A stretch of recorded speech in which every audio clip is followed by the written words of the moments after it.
नमस्ते. आज आपण बोलणार आहोत पूजा पोंडे मॅडमशी, ज्या कोल्हापूरमध्ये बेस्किन या ठिकाणी प्रॅक्टिस करतायत. त्यांचं MBBS डर्मॅटॉलॉजिस्ट सर्जन म्हणून काम करत आहेत. चला तर मग आपण त्यांच्याशी गप्पा मारूया. नमस्ते मॅडम. स्किन आणि हेअरचे जे प्रॉब्लेम्स आजकाल वाढत आहेत त्याच्यामध्ये तुमचा अनुभव काय यायला लागलाय की आता नवीन जे स्किन केअरचे पेशंट्स वाढत आहेत, कमी होत आहेत आणि त्याच्या संदर्भात तुमच्याकडे जास्त तक्रारी कुठल्या येतात आता? तर असं म्हणायला गेलं तर स्किन आणि हेअर प्रॉब्लेम्स हे वाढत तर नक्कीच आहेत. ओके, पण आपल्याला असंही म्हणता येईल की हे प्रॉब्लेम्स आधी देखील होतेच. पण लोकांमध्ये तेवढा कॉस्मेटिक अवेअरनेस नव्हता किंवा लोक हे पूर्वी आपल्या जनरल डॉक्टर्सकडे आधी जात होते आणि नंतर ते डर्मॅटॉलॉजिस्टकडे जात होते. तर आता अलीकडे असं व्हायला लागलंय की यंगस्टर्स सोबत जी जनरल पब्लिक आहे, इव्हन गावातील 40, 45, 50 वयोगटातील लोक सुद्धा डायरेक्ट डर्मॅटॉलॉजिस्टकडे, जनरल प्रॅक्टिशनरकडे जाऊन म्हणतात की आम्हाला डर्मॅटॉलॉजिस्टचा ॲड्रेस द्या. तर त्या प्रकारे पेशंट्स डेफिनेटली इन्क्रीज झालेले आहेत. आणि सोशल मीडियामुळे लोकांना जे इझिली सगळं ॲक्सेसिबल झालेलं आहे. तुम्हाला रील्समध्ये डायरेक्ट रेटिनॉल यूज करा म्हणून सांगतात, व्हिटॅमिन सी यूज करा, AHAs यूज करा, BHAs यूज करा. त्यामुळे यंगस्टर्स ह्या गोष्टी खूप कॉमनली वापरायला लागल्या. पण त्यांना याचं नॉलेज नाही आहे की एक्झॅक्टली कशामुळे काय होत आहे. त्यामुळे स्किन प्रॉब्लेम जसे की इरिटेशन, प्रोडक्ट्समुळे डर्मॅटायटिस ह्या गोष्टी देखील वाढायला लागल्या.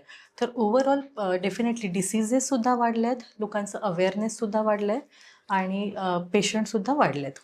तुम्ही जसं म्हणालात की पेशंट्स वाढलेत बरोबर. किंवा लोकांचा अवेअरनेस वाढलाय, येस, येस. त्याच्यामध्ये तुम्हाला हे जास्त जाणवते आता. येस. मला एक सांगा मॅडम, की आत्ता जर पेशंट्स वाढलेत, ह्याचं पोल्युशन किंवा आपण जे जेवतो त्याच्यामधून काही परिणाम होतोय असं किंवा त्याच्यामुळे वाढलेत असं म्हणता येईल का आपल्याला? डेफिनेटली. आता जसं आपण म्हटलं की पोल्युशन, तर पोल्युशन म्हणजे जे आपलं डस्ट पार्टिकल्स आहे किंवा पोल्युशन आहे, त्यामुळे तुमचा जो स्किनचा बॅरियर आहे त्याला डेफिनेटली डॅमेज होतं आहे. स्किन बॅरियर म्हणजे काय आहे की स्किन बॅरियर म्हणजे आपल्या स्किनवरची लास्ट प्रोटेक्टिव्ह लेयर आहे. बरं. तर तिला पोल्युशनमुळे, धुळीमुळे हे डॅमेज होतच आहे. आणि जर आपण बघायला गेलं तर आपली जी स्किन आहे ही सगळ्यात एक्सटर्नल आणि आपल्या बॉडीचा सगळ्यात मोठा ऑर्गन आहे. तर त्यामुळे फर्स्ट इम्पॅक्ट हा डायरेक्ट आधी स्किनवरच होणार. आणि त्याच्यामुळे पोल्युशनमुळे वगैरे स्किन एजिंगचे सायन्स लवकर व्हायला लागले आहेत, फोटो एजिंग लवकर व्हायला लागलं आहे.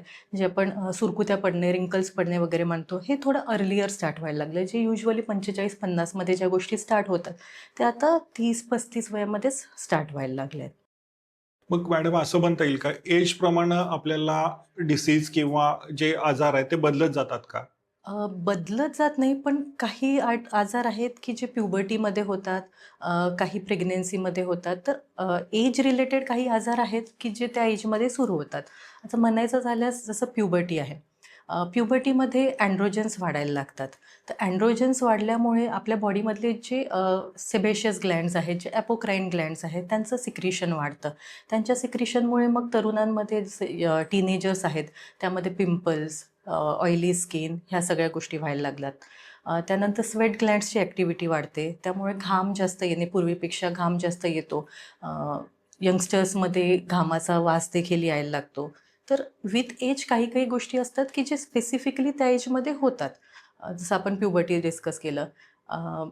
35-40 या वयामध्ये म्हणायला गेलं तर हेअर रिलेटेड इश्यूज काही स्टार्ट होतात. जसं टक्कल पडणे, स्त्रियांमध्ये सुद्धा केस पातळ होणे आणि स्त्रियांमध्ये पुढे जसं एक 50च्या पुढे वगैरे जेव्हा मेनोपॉज होतो, तर मेनोपॉज रिलेटेड ज्या काही स्किन रिलेटेड काही गोष्टी असतात, जशी इस्ट्रोजन कमी झाल्यामुळे स्किन ड्राय होते किंवा पातळ व्हायला लागतात केस वगैरे. ह्या गोष्टी आहेत की ज्या त्या पर्टिक्युलर एजच्या गोष्टी त्या होतातच. आणि जसं आपण सोशल मीडियाचं बोललो की ज्या गोष्टी नको त्या गोष्टी वापरल्या जातात, एक्सेसिव्ह अमाऊंटमध्ये वापरल्या जातात, मल्टिपल प्रोडक्ट्स खूप फ्रिक्वेंटली शिफ्ट व्हायला लागतात. त्यामुळे स्किन जी हेल्दी राहायला पाहिजे ती त्या प्रमाणात हेल्दी राहत नाही आणि मग एजिंग आणि ह्या इतर ज्या गोष्टी आहेत त्या लवकर व्हायला लागतात. मॅडम म्हणजे आमच्या काळामध्ये किंवा आमच्या एजला असं व्हायचं की चेहऱ्यावरती पिंपल्स आले किंवा तरुणाईमध्ये पाय ठेवला असं आपण म्हटलं जातं. तिथून आपल्याला जाणवायला लागतं की स्किनचे प्रॉब्लेम आम्हाला समजायला लागायचे. बरोबर. आता काय कन्सेप्ट आहे की स्किनचे प्रॉब्लेम चालू झालेत असं समजायला? आता अगदी परवा म्हणजे 2 दिवसाआधीच 15 वर्षाची मुलगी OPDला आली. बरं. 9thला की 10thलाच होती. ती म्हणायला लागली, मॅडम मला हेअरफॉल होतोय, माझी स्किन डल झाली आहे, माझे पोर्स क्लॉग होत आहेत, मला व्हाईट हेड्स व्हायला लागलेत, मला ब्लॅक हेड्स व्हायला लागलेत.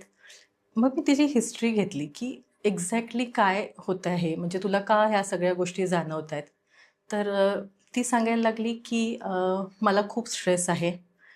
मी 10th मध्ये मला आता नीटचं प्रिपरेशन करायचं आहे, कॉम्पिटिशन खूप वाढलेली आहे. तर मी दररोज रात्री 2:30, 3, 3:30, 4ला झोपते. बरं. तर तिथूनच सुरुवात होते की स्ट्रेसच लहानपणापासूनच मुलांचा स्ट्रेस वाढायला लागलाय. आणि स्ट्रेसमुळे मग स्ट्रेस रिलेटेड ज्या गोष्टी आहेत, स्ट्रेस वाढला आहे, तुमची झोप व्यवस्थित होत नाही आहे, मेन स्क्रीन टाईम खूप वाढलेला आहे, लेट नाईट्स आपण स्क्रीन स्क्रोल करत बसतो. ह्या सगळ्यामुळे जे बॉडीचं जे रिपेअर व्हायला पाहिजे, स्किनचं असू दे, हेअरचं असू दे, बॉडीचं असू दे, जे रिपेअर व्हायला पाहिजे ते प्रॉपर रिपेअर होत नाही. आणि त्यामुळे मग ह्या सगळ्या ज्या गोष्टी आहेत, जे आजार वगैरे आहेत ते वाढायला लागतात. म्हणजे डेफिनेटली शिफ्ट हा अर्ली नक्कीच झालेला आहे की जे आपण पिंपल्स आल्यानंतर जे डर्मॅटॉलॉजिस्ट किंवा डॉक्टरकडे जायचं, ते मुलं आता अलीकडेच बिकॉज ऑफ अवेअरनेस म्हणता येईल किंवा मिसइन्फॉर्मेशन म्हणता येईल, लोक थोडे अर्ली जायला लागले. म्हणजे सोशल मीडियामधला अवेअरनेस हा लवकर लोकांना समजून देतो की हे आजार तुम्हाला होत आहेत का पहा, येस येस किंवा त्याच्यामुळे तो तुमच्याकडे लवकर पेशंट येतो असं म्हणायला काय हरकत नाहीये. येस, म्हणजे हा एक सोशल मीडियाचा फायदा पण आहे फायदा पण आपल्याला. आहे. येस, फायदा आहे, म्हणजे everything has its advantages and disadvantages. पण मॅडम असं होत नाहीये का एखादा माणूस सोशल मीडियावरती खूप काही बघत असतो आणि सोशल मीडियावरची इन्फॉर्मेशन आज एक आहे आणि उद्या एक जाऊन दुसरं कोण तेच विरोधात सांगत असतं, नक्कीच नक्कीच. बरोबर? मग एखादा पेशंट तुमच्याकडे येतो त्यावेळेला असं तो म्हणत नाहीये की मॅडम हे केलं तर हे होतंय आणि हे केलं तर हे होतंय, मग नक्की करायचं काय, असे प्रश्न विचारत नाहीत तुम्हाला? येतात येतात नक्कीच की आता जसं जी आपली एज ओल्ड मिथ आहे की आपण केसांना आई सांगते बरोबर. केसांना तेल लावा, हां. म्हणजे तुमच्या केसांची वाढ छान होणार. डर्मॅटॉलॉजिस्ट जे रील्स बनवतात ते सांगतात केसांना तेल लावू नका. तर मग तसे प्रश्न घेऊन डेफिनेटली लोक येतात. म्हणजे काही लोक जे प्रॉपर सोशल मीडियाचा यूज करतात ते अवेअर पण आहेत, ते डायरेक्टली सगळ्या गोष्टी स्टार्ट करत नाही. आहेत काही पेशंट जे म्हणतात की मॅडम मी असं असं रीलमध्ये बघितलं आहे किंवा माझी मैत्रीण ह्या गोष्टी यूज करते, तर मी सुद्धा हे यूज करू का. अवेअरनेस नक्कीच होतोय, सोशल मीडियामुळे लोकांमध्ये अवेअरनेस होतोय आणि जो त्या गोष्टीचा प्रॉपर यूज करून घेतोय त्याला डेफिनेटली ॲडव्हान्टेजेस सुद्धा आहेतच. बरं मॅडम, मला तर तुम्ही जसं म्हणाला होतात की आजीनं सांगितलं की तेल लावायला पाहिजे, बरोबर. तुमचं मत काय आहे? तेल लावायला पाहिजे की नाही लावायला पाहिजे? ओके. तर सायंटिफिकली स्पीकिंग आणि कधी लावायला पाहिजे? येस येस नक्कीच नक्कीच. तर सायंटिफिकली स्पीकिंग तेल जे आहे हे हाय मॉलिक्युलर वेट कंपोनंट आहे. त्याचा केसांच्या मुळाशी जाऊन ॲब्झॉर्प्शन होणं इज व्हेरी डिफिकल्ट. ओके. तर त्यामुळे तेलाचं काम आहे जसं आपण स्किनला मॉइश्चरायझर लावतो तसं फक्त केसांच्या लांबीला हेअर स्ट्रँड्स जे आपण म्हणतो त्याला मॉइश्चराईज तेल करतं. केसांच्या मुळाशी तेल लावून त्याची वाढ होणे किंवा त्याची गळती थांबणार असं होणार नाही आहे. कारण केसांना नरिशमेंट पाहिजे असतं, जे तुम्हाला जे केसांना त्यांच्या मुळाशी जे ब्लड वेसल्स आहेत त्यातून मिळणार आहे. आणि त्यासाठी सगळ्यात महत्त्वाचं तुमचं डाएट आहे.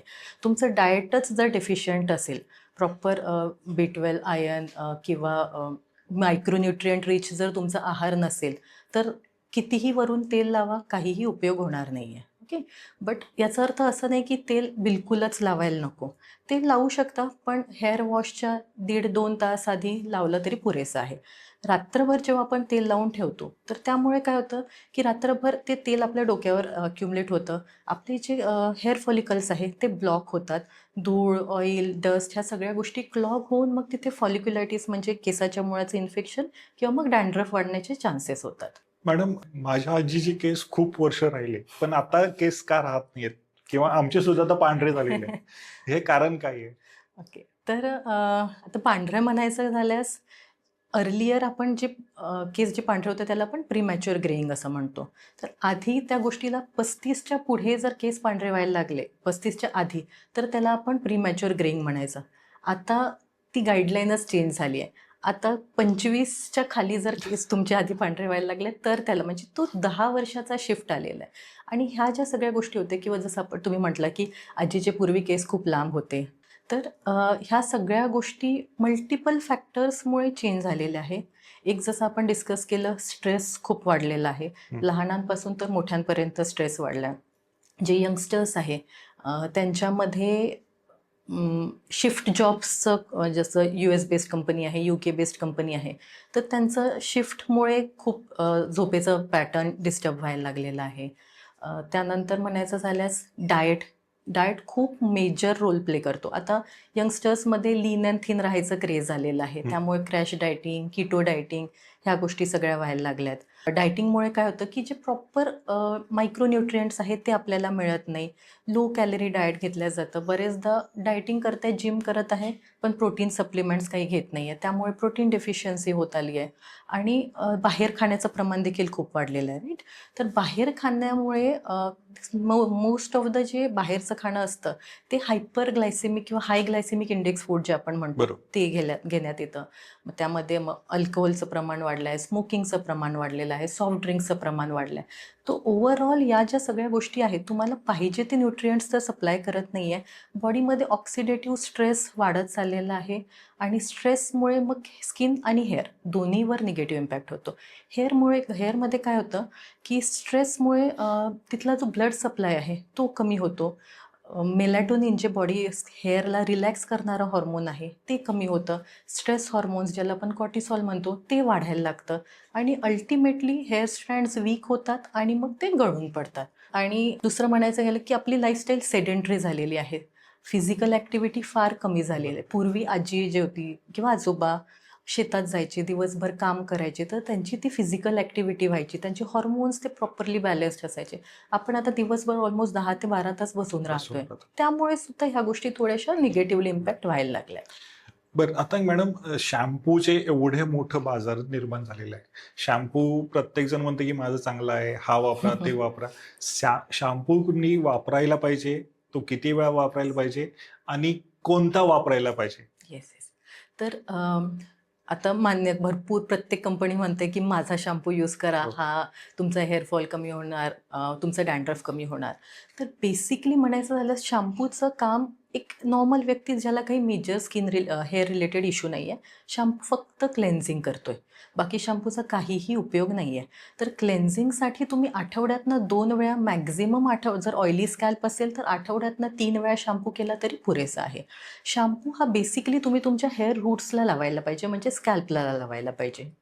आणि शॅम्पूची फ्रिक्वेन्सी जसं मी म्हटलं की 2 ते 3 वेळा पुरेशी आहे.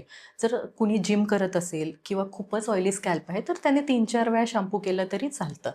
आता हा शॅम्पू चांगला वर्क करतो, तो शॅम्पू चांगला वर्क करतो, तर बेसिकली शॅम्पूचा आणि हेअरफॉल कंट्रोलचा काहीही संबंध नाही आहे. कारण शॅम्पू तुम्ही किती वेळ लावत आहे? 2 मिनिटे, 3 मिनिटे, 4 मिनिटे मॅक्झिमम.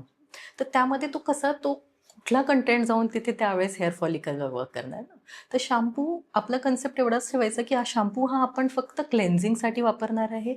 कुठलाही शॅम्पू वापरू दे, हेअरफॉल कमी होणार नाही. बट तुम्ही कुठला तरी शॅम्पू लावत आहे आणि लावल्यानंतर जर केस ड्राय वाटत आहे, दॅट मीन्स की तो शॅम्पू तुमच्या केसांसाठी सुटेबल नाही आहे. किंवा केस खूपच अगदी फ्रीझी झाले आहेत, असे भुरकट झाल्यासारखे वाटत आहेत, तर that means that is not suitable. किंवा आता जे नवीन आहे की SLS आणि पॅराबेन फ्री शॅम्पूज काही आले, तर ते सगळ्यांना वापरायची गरज नाही आहे. जर कुणाचा स्कॅल्प सेन्सिटिव्ह आहे किंवा रेग्युलर शॅम्पू वापरल्यानंतर इचिंग होते, ड्रायनेस खूप होतोय, तर तशा पेशंट्सने SLS किंवा पॅराबेन फ्री शॅम्पू वापरला तर चालतं. आणि आणखी एक शॅम्पू आहे अँटी डॅन्ड्रफ शॅम्पू. तर अँटी डॅन्ड्रफ शॅम्पू आपण ज्यांना डॅन्ड्रफचा प्रॉब्लेम आहे किंवा सोरायसिसचा प्रॉब्लेम आहे तशा पेशंट्समध्ये आपण ॲडवाईज करतो की अँटी डॅन्ड्रफ शॅम्पू यूज करा मिनिमम आठवड्यातनं 2 वेळा. त्यांना आपण मात्र कंपल्सन करतो की 2 वेळा तरी तुम्ही शॅम्पू वापरायलाच पाहिजे. आणि त्याची वापरायची एक पद्धत आहे की त्याला तुम्हाला लांबीला लावायचं नाही आहे का. तुम्ही त्याला लांबीला लावणार, केस डेफिनेटली तुमचे ड्राय होणार. तर तो शॅम्पू तुम्ही रूट्सला लावून ठेवा. 7 to 10 मिनिट्स तो ठेवायला पाहिजे आणि मग आपल्या रेग्युलर शॅम्पूने वॉश करायचं. म्हणजे प्रत्येक शॅम्पू लावण्याची पद्धत पण वेगळी आहे का? त्याचा ॲक्शन व्हायला पाहिजे. जर आपण रेग्युलर शॅम्पूसारखं 2 मिनिटं लावून ठेवलं आणि वॉश केलं तर मग इफेक्ट येणार नाही. अँटी डॅन्ड्रफ शॅम्पू हा त्याला वर्क करायला आपल्याला तेवढी वेळ द्यायला पाहिजे. तर त्यासाठी 7 to 10 मिनिट्स तो ठेवायला पाहिजे. आणि जे आपले रेग्युलर शॅम्पू आहेत ते 2-3 मिनिटं लावून स्कॅल्पला लावायचं, हलकीशी मसाज करून त्याला रेग्युलर वॉश केलं तर चालतं. आपण शिकगाई वापरत होतो मॅडम आधी. Yes. शिकगाई किंवा लिंबू हा एक त्यावेळेला काही वापरले जायचे, म्हणजे मला जे काय आठवणीत आहे ते. मग याचा फायदा होत नाहीये का? शिक्केकाईचा एक प्रॉब्लेम असा आहे की टेक्स्चर छान राहतं पण क्लेन्झिंग होत नाही. शिक्केकाईमध्ये रिठा आणि इतर गोष्टी जर आपण टाकल्या, जसं लहानपणी आम्हाला बरोबर. पण आई हा. करून द्यायची, तर मग क्लेन्झिंग वगैरे छान होतं आणि इट इज ऑल नॅचरल. तर नॅचरल असल्यामुळे जे आत्ताच्या सध्याच्या याचं शॅम्पूचा जो इश्यू आहे केमिकल्स आणि ह्या सगळ्या गोष्टीचा, तो प्रॉब्लेम त्याच्यामुळे नव्हता. तर वापरायचं झाल्यास शिकेकाई वगैरे रिठा आणि ह्या सगळ्या गोष्टी घालून तुम्ही वापरू शकता, बट तो क्लेन्झिंग इफेक्ट तो तेवढा येत नाही. नाहीये. आणि जसं लिंबू म्हटलं तर लिंबू ॲक्च्युली ॲसिडिक असल्यामुळे आपण ॲडवाईस करतो की नको वापरायला. लावायला. स्किन स्कॅल्पचं बॅरियर जे आहे ते डॅमेज होऊन ॲसिडिक असल्यामुळे ते नको वापरायला. कुठली पण ॲसिडिक गोष्ट स्कॅल्पवर असू दे किंवा चेहऱ्यावर असू दे युजली आपण टाळायला पाहिजे. मॅडम, आता चांदणी पडली किंवा थोडंसं केस विरळ झाले असं बऱ्यापैकी लोकांच्या डोक्यात येतं किंवा सांगितलं जातं. मग त्यावेळेला तुम्ही काय काय ट्रीटमेंट करता आणि काय काय तुम्ही ॲडवाईस करता, काय काय करायला पाहिजे? ओके. तर जी चाई पडणे आपण म्हणतो, त्याला मी मेडिकल टर्ममध्ये ॲलोपेशिया एरिएटा म्हणतो.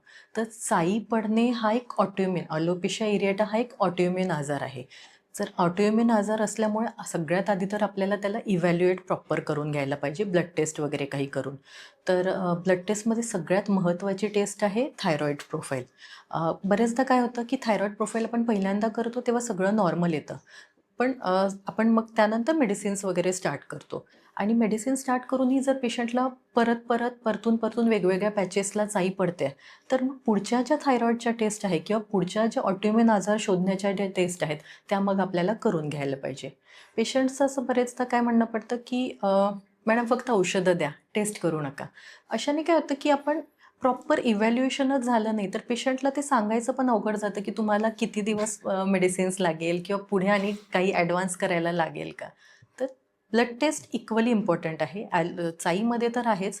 आणि हेअर थिनिंग जर होत आहे, साधारण हेअर थिनिंग आहे, फक्त केस गळत आहेत आणि पातळपणा कुठे नाही, तर त्याला आपण रेग्युलर टिलोजन इफ्ल्युएम, त्याचे मोजके काही 4-5 कारणं असतात, ते शोधून आपण मग त्याला ट्रीटमेंट करू शकतो. पण जर का विरळपणा, पातळपणा जर भरपूर प्रमाणात जाणवतोय, तर मग आपल्याला नक्कीच इव्हॅल्युएट करायला पाहिजे. स्त्रियांमध्ये, फिमेल्समध्ये आज थायरॉईडचं प्रमाण, PCOSचं प्रमाण भरपूर वाढायला लागलं आहे. तर त्यामुळे मग ते पेशंटला PCOS वगैरे आहे का, हे आपल्याला आधी डायग्नोज करायला पाहिजे.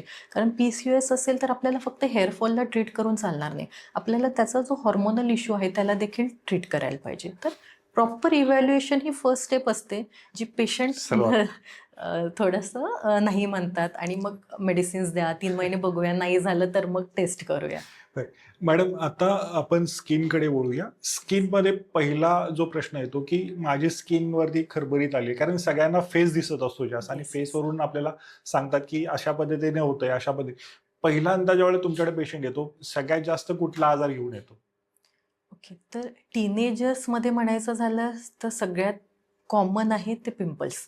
Correct. आणि जे यंगस्टर्स आहेत आता अलीकडे पुरुषांमध्ये म्हणजे एक 20 ते 25 वयोगटाच्या मुलांमध्ये हेअरफॉलचा प्रॉब्लेम भरपूर वाढला आहे. म्हणजे पूर्वी म्हणजे आम्ही शिकत असताना जे 35-40 एजच्या मुलांमध्ये किंवा पुरुषांमध्ये जो हेअरफॉल जेवढा दिसायचा, तो आता 20sमध्ये दिसायला लागला. एज कमी व्हायला लागलं. एज कमी व्हायला लागले. आणि फिमेल्समध्ये देखील आधी इतका हेअरफॉलचा इश्यू किंवा थिनिंग जे हॉर्मोनल हेअरफॉल आहे तो इतका कॉमन नव्हता, जो आता फिमेल्समध्ये देखील हॉर्मोनल हेअरफॉल हा खूप कॉमन झालेला आहे. आणि आता जे 45-50 अबोव जे आहेत त्या फिमेल्स अवेअर झाल्यामुळे त्या स्वतःहून मॅडम काहीतरी अँटी एजिंगसाठी ट्रीटमेंट आपण स्टार्ट करूया, तर ह्या वेगवेगळ्या एजचे हे पेशंट्स आता बऱ्यापैकी वाढायला लागलेत. एजिंग हा जो प्रकार आहे तो एजच्या प्रमाणे पुढं जसं जसं एज होईल तसं वाढतो. येस. मग त्याच्यावरती एक्झॅक्टली खरी ट्रीटमेंट काय काय आहे? ओके. तर अँटी एजिंग ही एक तरुणपणापासून झालेली प्रोसेस आहे. त्याला तुम्ही म्हटलं की मला 50 वर्षामध्ये अँटी एजिंग ट्रीटमेंट द्या, तर ती अँटी एजिंग नाही होणार. ती फक्त आपण एक रिव्हर्सल पण नाही म्हणता येणार, एक पण त्या 50 वयाच्या याच्यामध्ये आपल्या एजला सूट होईल आणि आपल्या स्किनला सूट होईल अशा आपण काही प्रोसिजर्स त्यावेळेस करू शकतो. की सपोज कुणाला काय होतं की आता फॅट लॉस होतं, 50 झाला की हा इथे जो फॅट असतो तो थोडा ओघळतो आणि इथे फॅट दिसायला लागतो किंवा इथे एक खड्डा पडल्यासारखं होतो. तर तशा कंडिशन्समध्ये आपण डर्मल फिलर्स किंवा थ्रेड लिफ्ट ह्या गोष्टी वगैरे करून त्याला काही प्रमाणामध्ये करेक्ट करू शकतो. जी प्रॉपर अँटी एजिंग ट्रीटमेंट ही तुमच्या टीनेज किंवा एक 20-21मध्येच स्टार्ट व्हायला पाहिजे. तर अँटी एजिंगचं जे रुटीन आहे, जे तुम्ही जितकं अर्ली स्टार्ट कराल तितकं चांगलं आहे. वयाच्या 20-21 वर्षापासून सिम्पल रुटीन ठेवायचं. एक छान माइल्ड असा फेस वॉश, मॉइश्चरायझर आणि सनस्क्रीन, ह्या 3 गोष्टी या नॉन नेगोशिएबल आहे. म्हणजे वयाच्या 20 पासून तर 60 वर्षाच्या व्यक्तीपर्यंत ह्या 3 गोष्टी करायलाच पाहिजे. आणि जसं एज ॲडव्हान्स होईल, डॉक्टरच्या कन्सल्टेशननी स्किनला कुठला मेजर कन्सर्न असेल तर त्या अकॉर्डिंगली सिरम्स वगैरे ट्रीटमेंट्स आपण ॲड करू शकतो. आता मॅडम असं म्हणाला होतात की तुम्ही 3 गोष्टी त्या वापरायला पाहिजे, Yes. बरोबर? मग ह्या वापरताना 20 वर्षाच्या नंतर वापरायला पाहिजेत.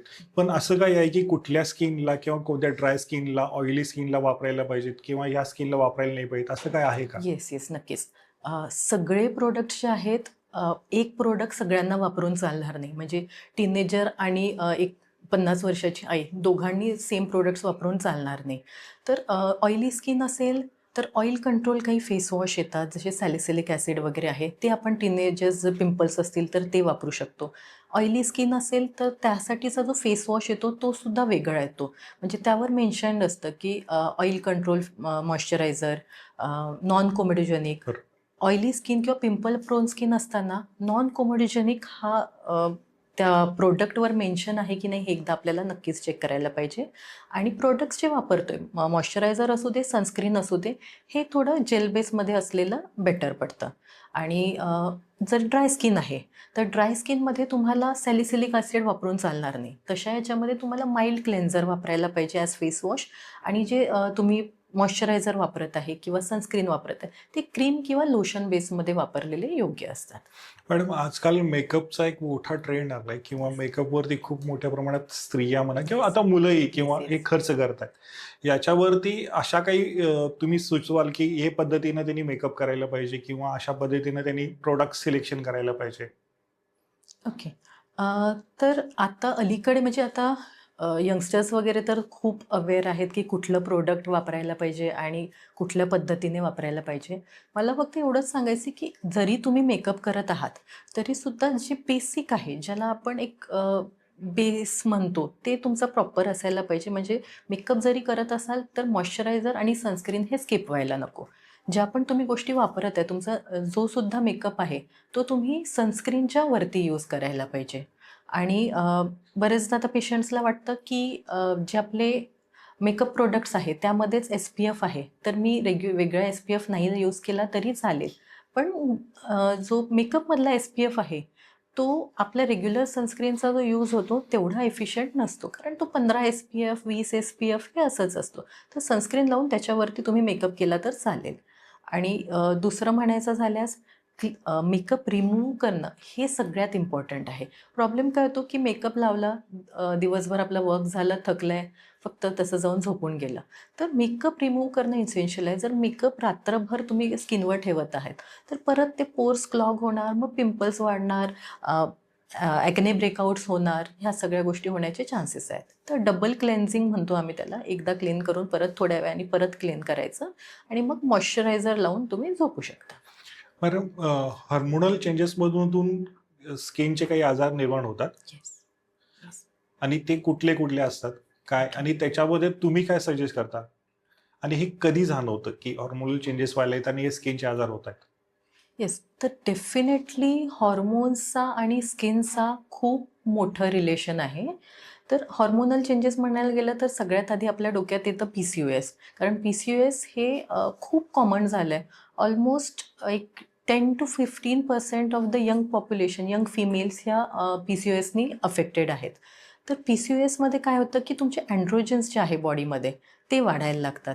अँड्रोजन्सचा तर फर्टिलिटीवर तर परिणाम येतोच येतो, पण अँड्रोजन्स वाढल्यामुळे तेच पिंपल्स येणे, स्किन ऑइली होणे हा प्रकार व्हायला लागतो.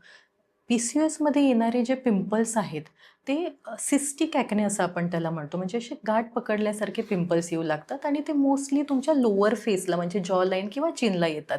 आणि PCOSमध्ये दुसरी गोष्ट म्हणजे एक हर्सुइटिझम म्हणून एक प्रकार असतो, ज्याचा अर्थ की पुरुषांसारखे जे केस आहेत आपल्या अप्पर लिपला, दाढीला किंवा साईड लॉक्सला असे जाडसर केस यायला लागतात.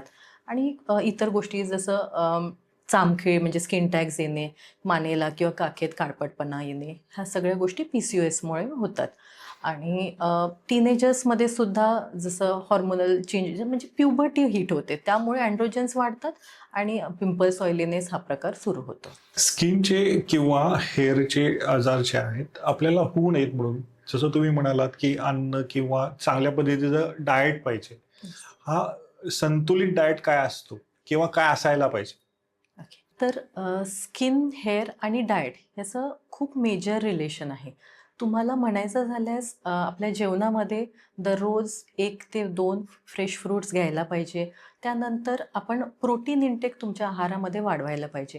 प्रोटीन इंटेकसाठी म्हणायचं झाल्यास जर तुम्ही नॉन व्हेजिटेरियन असाल तर तुम्ही अंडी घेऊ शकता. तुम्ही चिकन, मटन, फिश या गोष्टी तुमच्या डाएटमध्ये घेऊ शकता. दुसरं प्रोटीनचं इंटेक जर व्हेजिटेरियन सोर्समध्ये पाहिजे असेल तर सोया चंक्स हे खूप छान तुम्हाला प्रोटीन प्रोव्हाइड करतं. पनीर आहे, टोफू आहे, त्यानंतर स्प्राउट्स जे मोड आलेले कडधान्य आपण म्हणतो, हे तुम्ही दररोजच्या जेवणामध्ये घेऊ शकता. त्यानंतर दररोज कुठली तरी हिरवी भाजी घ्यायला पाहिजे. विटॅमिन सी ही स्किनला खूप छान हेल्प करतं. विटॅमिन सी हे अँटीऑक्सिडंट आहे, त्यामुळे स्किनला रिपेअर करण्यासाठी, स्किनला इंटरनली ग्लो करण्यासाठी विटॅमिन सी हेल्प करतं. तर विटॅमिन सीसाठी जे आंबट फळं जी आपण म्हणतो, संत्री, मोसंबी, लिंबू, आवळा ह्या गोष्टी तुम्ही बऱ्या प्रमाणात घेऊ शकता. आणि बाकी इतर छोट्या-छोट्या ज्या गोष्टी आहेत जसे ड्रायफ्रुट्स आपण म्हणतो, त्यामध्ये अक्रोड, बदाम, काळे मनुके, खजूर ह्या गोष्टीसुद्धा तुम्ही इव्हनिंग स्नॅक्सच्या स्वरूपामध्ये तुमच्या डाएटमध्ये घेऊ शकता. ओके मॅडम, एक शेवटचा प्रश्न मी घेतोय. मी आजकाल सगळीकडे पाहतो की मी स्किनवरती डाएट स्पेशालिस्ट आहे, असे बऱ्याच ठिकाणी म्हणजे पार्लर पासून इतर ठिकाणीपर्यंत आपल्याला हे समजलं जातं किंवा ऐकायला येतं. याच्यामध्ये तुमचं मत काय आहे की काय लोकांनी किंवा काय पेशंटनी बघून त्यांच्याकडे कन्सल्ट करायला पाहिजे किंवा विचारायला पाहिजे? येस. हा आय वुड से की हा सगळ्यात महत्त्वाचा प्रश्न आहे की ॲक्च्युली आपण कुणाकडे जायला पाहिजे. तर डर्मॅटॉलॉजिस्ट आणि कॉस्मेटॉलॉजिस्ट ह्या म्हणजे ॲक्च्युली बघायला गेलं कॉस्मेटॉलॉजिस्ट ही डिग्रीच नाही आहे.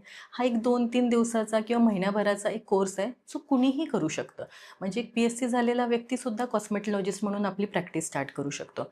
पण ॲक्च्युअल डर्मॅटॉलॉजिस्ट म्हणजे ही एक व्यक्ती ज्याचं MBBS झालेलं आहे.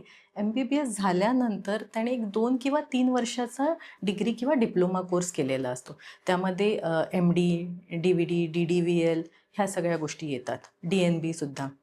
तर डॉक्टरकडे जाताना सगळ्यात आधी हे चेक करा की तुम्ही जात आहे ती व्यक्ती खरंच डर्मॅटॉलॉजिस्ट आहे की ती क्वॅक आहे. क्वॅक म्हणजे नॉन डर्मॅटॉलॉजिस्ट जे डर्मॅटॉलॉजीची प्रॅक्टिस करतात. सोप्या याच्यात सांगायला गेल्यास तुम्हाला त्यांचा जो प्रिस्क्रिप्शन पेपर आहे त्यावर MBBS, MD किंवा MBBS, DDVL लिहिलेलं आहे का ते बघा.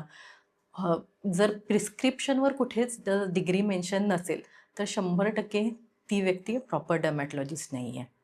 आमच्या कोल्हापूर डर्मॅटॉलॉजी असोसिएशनच्या वतीने एक पोस्टर जाहीर केलं आहे की जे तुम्हाला हेल्प करू शकतं की खरे डर्मॅटॉलॉजिस्ट कोण आहेत, आपण कुणाकडे जायला पाहिजे, आपण कुणाकडून प्रॉपर सल्ला घ्यायला पाहिजे, हे त्या पोस्टरच्याद्वारे तुम्ही ओळखू शकता. आज आपल्याला स्किन आणि हेअर बद्दल मॅडमने खूप चांगल्या पद्धतीची माहिती दिली, त्याबद्दल मॅडमचे धन्यवाद.